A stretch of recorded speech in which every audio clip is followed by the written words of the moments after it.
Hello, everyone, and welcome to Boston Balling. I'm your host, Gabby Hurlbut. Happy Tuesday. It's officially been over a week since the Celtics won Banner 18, which is crazy to think about. It's been an absolutely wild week since then. I was at the parade and it was insane. So many people showed up, and that's just what's so fun and great about being a Boston fan is these people know how to show up for their teams, and it was just so cool to see how many people were out there supporting the Celtics team. And we've all been so hungry to see them win a championship for so long. So it's such an amazing feeling. And I'm really excited to have a special guest with me on the show today who does a fantastic job covering the Celtics. And I am so excited to get her input on everything. Noa Dalzell, how are you doing today? I'm good. Yeah, it's been an awesome week to be a Boston sports fan and media member. So appreciate the chance to be on. Yeah, no, absolutely. I mean, it's been such an exciting time here for Celtics fans everywhere. I know I speak for everybody when I say that we felt like this championship was long overdue because this team kept getting so close, and it seemed like in the past they had championship caliber teams and then they could never get over that hump. And now to finally say they were able to do it just feels absolutely amazing. Yeah, I think that's what made it so rewarding for people is this idea that it wasn't like you just assembled a team for the first time and they got it done right away. Like there was years and years of coming up short that just I feel like makes the final product that much more rewarding. Oh, yeah, absolutely, for sure. It's so incredibly amazing, and there's a lot that I wanna touch on with you, but first of all, could you just give us a little bit of an overview about, what you do and how you kinda got into covering basketball? Yeah, so I was a lifelong basketball player and fan and always watched the Celtics and watched the NBA at large. And about a year ago, decided I wanted to start writing about it. And so I applied for a position on Celtics Blog. It was kind of a low key blogging thing. And then kind of just took it from there and ran with it and started attending all the games and practices and events and started doing video and audio coverage for other companies. And now I'm covering the WNBA as well and covering just women's basketball, which is obviously blowing up over the last few months, last few years. And the Celtics are still kind of my primary thing that I cover, but it's been a wild ride of just saying yes to any opportunity that comes my way and just talking and writing about basketballs. I never thought I could make money doing it, so it's really awesome to be able to. No, it feels so rewarding probably to be able to be like, I love this sport and I'd be watching these games anyway, and now I'm getting paid to cover this team that is just so much fun, just that I would just be watching for fun. So that's got to be so rewarding too. And I am also a Connecticut Sun fan, and they are also playing well this year too. So that's been super fun. And the WNBA is on such a rise right now, like you said. So it's definitely a fun time to be covering basketball. Yeah, no, it's feels like the pinnacle of like the if you couldn't have picked a better time to start your first, I mean, for that to be my first year covering the Celtics. Yeah, Yeah. it's pretty remarkable to have that opportunity that they won. And a lot of people are like, oh, you don't know how much worse it gets like when they're losing and things. I'm like, no, but I follow this team like as though I was covering it for the last 15 years. And so the fact that this happened to be the year that I was able to be at all the finals games and be in the press conferences was just kind of very, just incredible, honestly.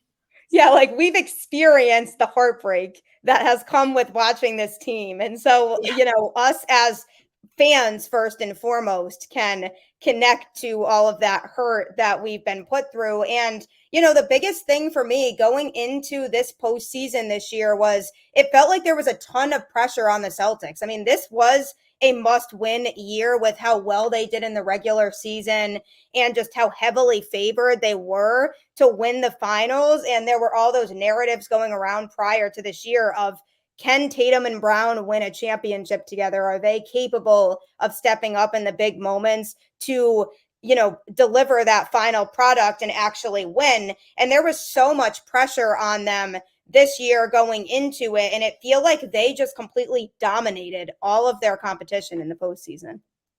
Yeah, I think the championship or bust thing could not have been more real for a team than it was for this 2024 Celtics team. And it kind of sucks when that's the backdrop of a season and of a playoff run because the whole time you're thinking, what a special group, what a great group of people, and what an awesome group of basketball players. And yet all of this will be deemed an absolute failure if they don't get it done at the end of the day. And I'm at the Auerbach Center, where Brad Stevens spoke a couple of hours ago. And what he said, which really struck me, was that this whole season, he was trying to live in the moment and just be like, this is a great group of guys, and not think about the championship. And that now when he's stepping away from it and he's reflecting back on this team and previous teams, he's not really viewing this 2024 Celtics team as like significantly more special or better than previous versions. Like, I think he views all of those teams as building blocks to get to the banner, which is obviously what we all want to see and what's going to be remembered. But I think he made sure to point out that like the teams that came up short were also really special and really important. And so championship or bust it's an unfortunate reality when it comes to narratives and media and all that. And luckily they were able to get it done so that you can look back at 2024 Celtics and only think of things, right? Because there was all the wins and the point differentials. But I think even if they hadn't got it done, just being around this team all year, this was a very special group.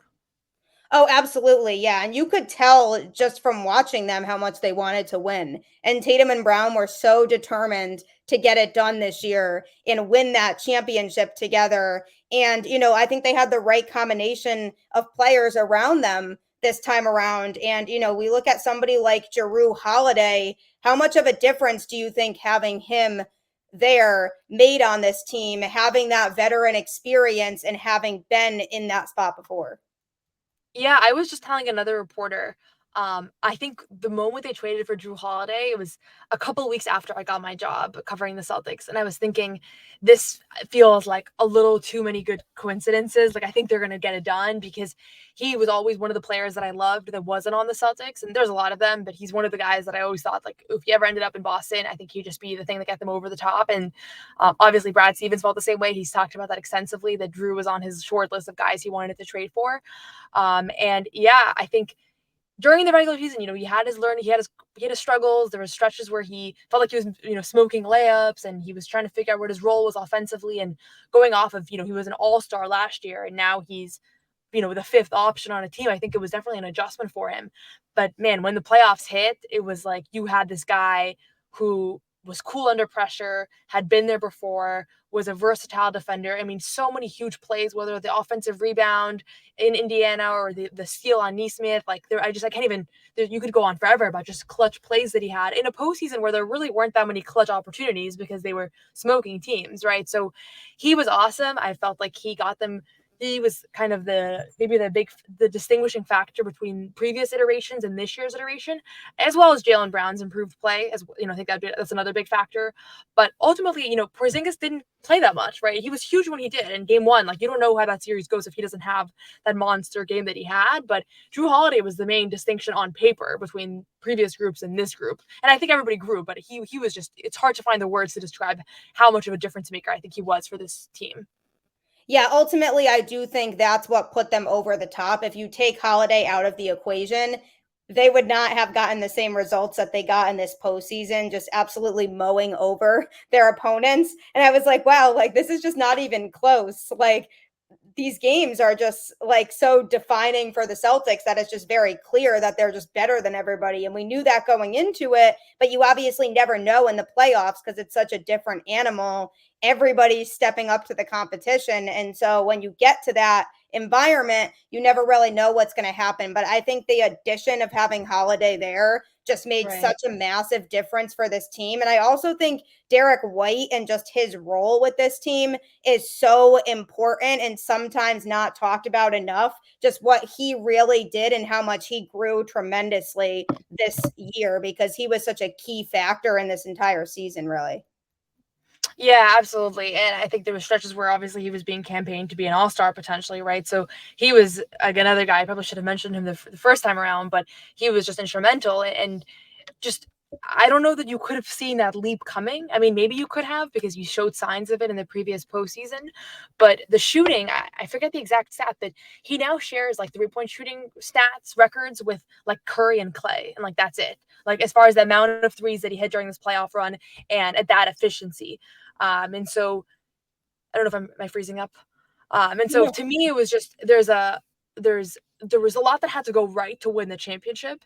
And also their margin of error was just significantly larger than most NBA teams. And so even though Jayson Tatum didn't have the postseason from a shooting standpoint that he probably could have and that he probably will again in the future, and even though Porzingis played a total of 5 games, despite all those things, you had stretches where, Sam Hauser couldn't hit a shot, right? Like you were able to overcome all that and still have a pretty significant margin where they really weren't at risk of losing any of these series. So, yeah, I think guys like Derrick White, guys like Jrue Holiday were why the Celtics have that margin of error where Jaylen Brown, Jayson Tatum both came out in game 5 versus Dallas and right away were able to dominate. Like there was no question about, even though they were struggling, like the team was dominating because of guys like Jrue Holiday and Derrick White.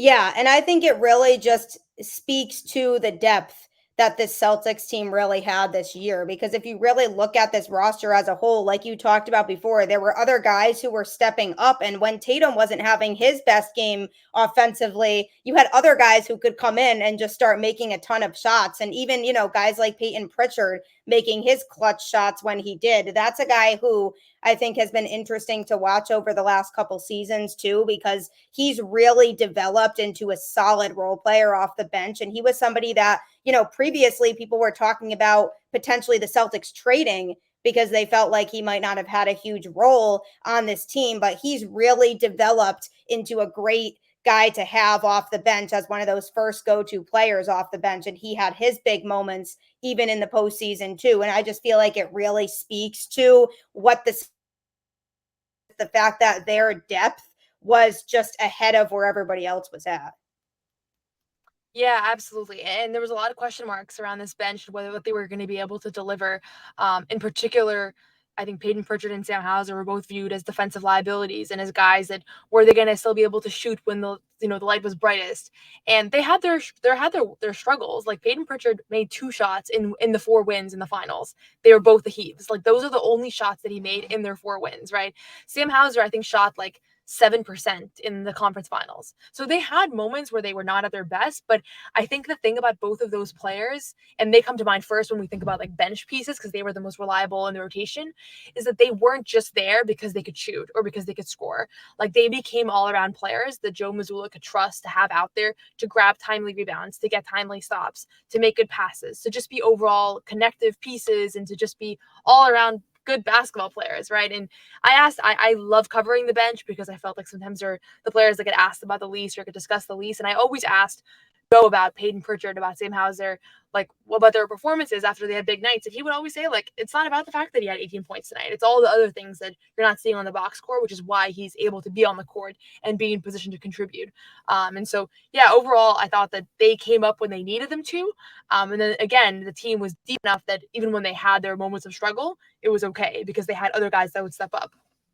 Yeah, absolutely. And that's what team basketball is all about. And that ultimately is what wins you championships is having a bunch of guys out there who know their role and are able to step up when other guys are not. And that was just what this team was, just that next man up mentality. And a lot of this too has to do with coaching. I think with Joe Mazzulla, there were people going into this season that were questioning his ability to coach this team to a championship. I mean, last year being in his first year as head coach of this Celtics team and having to experiment with things and figure that out, to then going into this year and him having a little bit more experience and the coaching staff around him being very experienced, I think made a big difference for him. And I said, this is year 2 for Joe. He's now gotten a taste of what it's like to be part of that postseason party and the pressure that comes with being there. So let's see what he can do this year from a coaching standpoint. I think he did an excellent job, and you could definitely see some growth from him this year too. Yeah, and Joe is getting his flowers now. And honestly, I thought a turning point was when LeBron called Joe Mazzulla a genius on his podcast, and then all of a sudden, a lot of people in the media were like, "Wait a second, is he actually like really good at what he's doing? Is there a reason that Brad Stevens handpicked him to be the next head coach of the Celtics? Like, obviously, he's brilliant, right? That has to be it." And then now everybody's obsessed with the quirky Joe and the crazy storylines, and Derrick White called him a basketball genius and a psycho and all these things. And I feel like now everybody embraces the full package that is Joe Mazzulla. But in reality, he was thrown, and this has been said so many times that I don't even even want to, beat it into the ground, but he was thrown into a really impossible situation last year where he didn't have a staff that he assembled. He didn't have a philosophy that he had the time to build buy-in for. And so he was kind of like, he was coaching obviously on the day-to-day level, but he didn't have the whole system in place the way that you would want to for a head coach. And then year two, you had the roster, you had the assistants, you had the offseason, the training camp, all of the things, right, that you would want to build buy-in. And again, also a year under his belt that ended negatively, that ended in a heartbreaking situation, Game 7 at home. And so I think he had all the pieces, and obviously he was the guy that was able to utilize all those pieces to put it all together. And you watched him outcoach everybody the entire postseason run. And players are singing his praises, Porzingis and Tatum and Brown, everybody, every time you asked about him, they were just had nothing but praise. And so I think something that maybe a lot of people looked at as a liability for the Celtics team ended up emerging as a strength. And Brad Stevens said it last summer, to his credit. He said it before this season, that this is a Celtic, that Joe Mazzulla is not a weakness. He's a strength. And at the time, everybody was like, he's definitely a weakness. He's the only weakness on this roster. And now I think looks like he knew what he was talking about, right? So you saw someone who became just increasingly more comfortable, more confident, got more support, but I think more than anything, just had more experience and time. Oh, absolutely. Yeah. And time can be everything when you're going against more experienced coaches. I mean, last year, look at the coaches he had to go up against in that postseason run last year. And that could be tough for any new head coach to step into. And so I was saying to people, let's just give him some time, because I think you're writing him off too quickly for the people who were saying we need to replace Joe Mazzulla now. And I think, all the additions that Brad Stevens made from a coaching standpoint and from a player standpoint, everything was the right scenario for Joe to be in. And now he was able to learn so much this year and take them to a championship. And now that narrative of Joe's not the right guy for the job has been closed for sure, all of those doors. And another cool storyline about this whole run was I kept saying, let's win this for Al Horford. I mean, I can't think of a player more deserving of this than that guy, who just puts his heart and soul into this game and loves playing in Boston, and he deserves to win. And so I'm so happy that they delivered for him. And, there were talks about his future, whether he was going to retire maybe after they won this championship. And I thought there was definitely a chance that that could happen, but he has said that he's coming back, which is very exciting for Celtics fans because we all adore Al Horford. It'll be a sad day when he does decide to hang it up. But were you surprised when he said that he's going to be coming back? Not at all. I was in the contingency of reporters that never ever thought that he might retire this season, and I actually asked him about it. A couple of us were at a Dick's Sporting Goods signing this past weekend, and we were chatting with him about it, and he was laughing. And he was like, I don't know where that came from. What happened was he put his house on the market. I think he just moved to a house across the street, but I think everybody just looked at the part that he put the house on the market and not about the fact that he was moving elsewhere. I didn't even look at any of this. I just heard, this is what I was hearing. And I think the reality is that sports fans and media, we want the perfect story of Al retires at the top of the mountain. He hangs the banner and then he calls it. He's going to retire probably a couple years too late. He's going to retire when he no longer is effective, probably. That's the nature of people that love basketball. They always retire too late.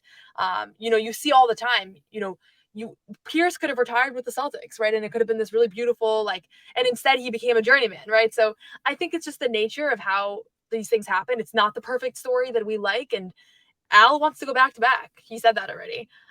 He went back to back in college. He is still playing at a very high level. And so that's where his head's at. And it's awesome that they got it done, because even if they don't go back to back, the fact that he has a championship now, as well as everything else that he has with him, is just amazing. But the reality is that I think he has a lot left to play. He was a really good post player this year. He was a reliable, and he also just doesn't get injured. It's so wild that at his age, he's the most reliable. He didn't have one injury all season, except for the fake injuries that they would put on the injury report on the second night it's back to back, right? So we're going to see more Al Horford, and I wouldn't be surprised if there's not a significant drop off, because he's not showing any signs of slowing down. No, he's not. He's the type of person who I just can't picture him not having basketball in his life. He just is too in love with the game. And I think when he retires, he's going to have such a hard time with not being out there every day with this team. And, he loves Boston. And, I think he will ultimately retire a Celtic, but who knows how long it's going to be for him. But I think it's really good news for all of us that he is coming back. And like you said, the fact that he has that ring now makes everything more special for him. But Tatum also mentioned, let's do this again next year, which I thought was super cool because they definitely have the means and the talent to be able to go back to back. And, speaking of Tatum, they are expected to give him that mass contract just like they did with Jaylen Brown. And then they have their two players locked up for a long time. And, Jaylen getting that big contract and then going and winning finals MVP is like a great storyline for everybody who we're talking about. Maybe, he's not worth the money. He can't step up. They can't win a championship. And then he goes and wins finals MVP, I think is super special. But Tatum's the next one in line for that, so maybe if they do go back to back, Tatum next year will get that finals MVP. That could be a good story. It's already being written right in front of us. So I think, yeah, the reality is that Jaylen went from a guy who was undeservingly a laughingstock in the NBA, never should have been in that category because he was an all NBA player, but he was the left-handed jokes, the dribbling, the overpaid. And 1 year later, he achieves the highest honor in basketball, in all of basketball. It's pretty wild that of all the players in the world, he was the finals MVP, right? And there's no award like it. It doesn't compare. I think that the regular season MVP, nothing compares to that honor, in my opinion, at least. And so it's just, you couldn't have asked for a better kind of like redemption arc, I guess, for him, even though I don't really think he needed to be redeemed. But just based off of how the Celtics were eliminated last year, he self-stated that was one of the worst games of his career. He felt like he failed the city. And 1 year after that, he's at the parade, not putting his trophy down, flexing the entire way. It was like the visual of I failed the city to that. Like, it gives me chills thinking about it because it's so incredible. Anytime you watch anybody prove all the criticism and doubters and everything and just kind of make that full circle leap, I thought it was just an awesome thing. And I love both of them as players and as people. They've just been great to work around and talk to and things. But I thought Jaylen getting this honor after being overlooked for so long was very fitting. And also just he was exceptional the entire postseason. Oh yeah, no, to me he was definitely the obvious choice for MVP. He just had such a good series and it was difficult to justify not giving it to him. And I'm just glad that he shut up all those haters that were like, "Oh, they're wasting so much money on a player who's not clutch, isn't going to be able to deliver when it matters, turns the ball over too much," and all of these things that they were saying about him, for him to now look back and be like, what are they going to say now, which is the famous line among this Celtics team right now. So I just think that was super cool. And, I think if they lock up Tatum in the same way that they did with Jaylen, do you think that, that's something that makes sense for them to do? Because I know there are people saying, that's a lot of money to spend on two players. Is that like, a good idea for them? I personally don't think it's a question. Like, why would you not? Yeah. Because those are your two franchise players that are going to help you to hopefully win more championships. But I do see people saying, that's too much money to lay out on two players because it's going to affect the, what you're able to spend on the rest of your team around them. Yeah, no, there's no question about it. It's expensive, and I'm glad I'm not paying for it, but Yeah, right. it's Like, it's not my certainly, money, but yeah, right. I mean, it's Jayson Tatum, right? Like, you just won the championship with him and Jaylen Brown. You're gonna give him the supermax, and the question to me is like, how do you keep Derrick White? And I'm not one of the experts on the cap that can tell you exactly the pathway for how they do that, but they have to do that as well. So hopefully they can no, figure they that do. out. But I think that Tatum and Brown, it was never a question about it, keeping them here and extending them here at the full price point because they're two superstars. And I think until now, there was the question of, are they going to lead you to a championship? But now you have your answer. They did. And once they did, I mean, now there's no question about it. I don't think there really ever was. Like, some people criticized Jaylen Brown getting the Supermax last offseason. I think to let him walk would just be the dumbest thing a franchise could do. And I think he would have been great anywhere he went. But obviously that choice has been completely validated now that they've won the chip. But I think Tatum is even more of a no questions at, because A, he's a 3-time first team all NBA player, but B, they just won the championship. So you just want to keep this group intact as long as you can. And you're going to want to build like front court depth. You're going to need that with Porzingis. You don't know exactly how he's going to hold up, but outside of that, yeah, you're keeping this group and you're keeping especially the stars. Yeah, exactly. I mean, this is a special group, and if you can keep most of them, then that would be huge for the future and heading into next season. But the draft is, tomorrow night, now that we are looking at the fact that they won this championship and they want to go back to back. They do have a couple picks in the draft this year, one in the first round, one in the second. What are you looking at as the biggest needs for the team right now? Because you did mention, Porzingis, and obviously his health is a question. It just is what it is. That's the reality at the end of the day. So, I think that's something to consider when they're approaching this offseason. Yeah, I think with A Porzingis, security blanket, maybe. yeah, I think so. I've maintained this whole time, and this is one of my takes that aged well, but I think they could win without him. And that's what they structured this team in the sense that even if he's not available, you have enough without him. I think they would have been better had he not been injured this postseason, and they would have looked better, and it would have been, it would have been fun to watch. And the games that he played, like in the finals, were critical. I do think that his presence in games 1 and 2 were critical, particularly in game 1. But that being said, you can't count on him to be healthy the next postseason, just because you got to look back at history, and he's just been struggled to stay healthy, and his body type and the lower leg stuff, it's just too much of a trend to ignore. I never want to deem anybody like injury prone, like you can't work with this guy. I'm a big Porzingis fan, and I hope that he's able to stay healthy next year and that he's able to have a healthy career. But I think you have to have a contingency plan in place, and that plan is that he is not going to be available in the playoffs. And then what do you have? You have a 39-year-old Al Horford, and you have Kada. I don't even know if you are able to keep Luke Cornett. I mean, they have a couple of guys now that are free agents that you obviously want to bring back. So I would imagine if you look at the draft, you're gonna look at the front court players and who's like a ready now player who might not have everything. Nobody's gonna have everything, but who's a guy that is available that can kind of give you some Porzingis insurance. The reality is probably nobody can really give you that, but that's what you're looking for. That being said, every time I think a team needs this position, they always draft a different position. So I don't even try to predict the draft because I feel like it's very clear, like they need a guard and then they pick a post player and everybody's like, so I think was way over my head, honestly, the calculus of how they're going to make this choice. But you would guess that a front court player to give Porzingis and Al some insurance alongside whoever else they're able to re-sign is what they're going for here, whether that's with the 30th pick or whether they trade that pick away and it's a second round pick. Yeah, I know. It'll be interesting to see if they trade that pick away because there has been rumblings that that is a possibility and that's something they could do. And honestly, if they do trade that pick, I mean, I'm okay with it. They're not in a place where they desperately need that pick right now. So if they do decide to trade it, which I could see Brad Stevens potentially doing, he loves to trade draft picks and kind of, I could see them making that decision because they might be like, oh, we might as well just try to get more picks later on moving forward because we don't necessarily need to make this pick right now. Yeah, absolutely. And the whole joke with Brad is that he's never drafted a first round player, right? And so when we saw him today, tomorrow is the first round, Thursday's the second round. There's no media availability tomorrow. The media availability is only on Thursday.